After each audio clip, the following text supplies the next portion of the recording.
Как говорит наш замечательный сатирик Аркадий Райкин, женщина – друг человека. Минуточку, минуточку. Будь добры, помедленнее. Я записываю. Это кто? Наверное, пресса. Пресса. Это очень тяжелая форма заболевания. Просто надо спасать человека, так стоит вопрос. Честное слово. Ясно, белая горячка. Да белый, горячий, совсем белый. Вы не волнуйтесь. В районе эпидемия. Поголовные прививки. Ящер!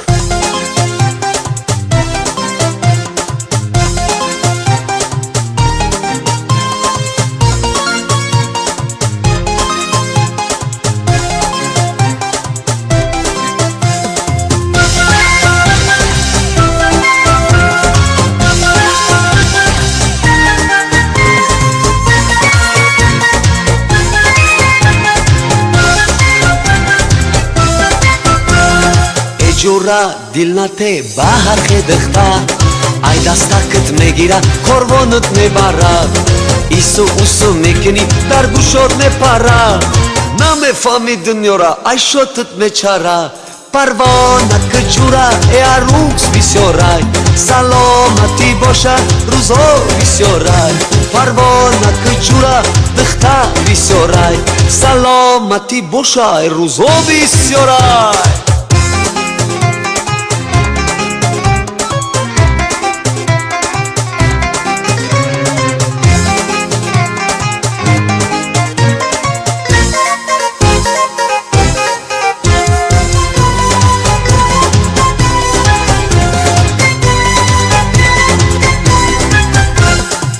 خود گفتم بدردین و شرنمانم در دخترای خشربو تر رنگ جونم دخترای دشنبه چشم و سرمکش رم گردن میبینی همه چوالکش پروانه کجورا عروس بسیارای سلامتی باشه روزا بسیارای پروانه کجورا دختر بسیارای سلامتی باشه روزا بسیارای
دخترای زمانه همه جیب سوارای با ما بچای کم بغل کار نداره اگر پرتای پنسامون دوستت نداره یکی کیست خالی افتت بزارای پروانه کجوره روز بسیارای سلامتی باشه روزا بسیارای پروانه کجوره دختر بسیارای سلامتی باشه روزا بسیارای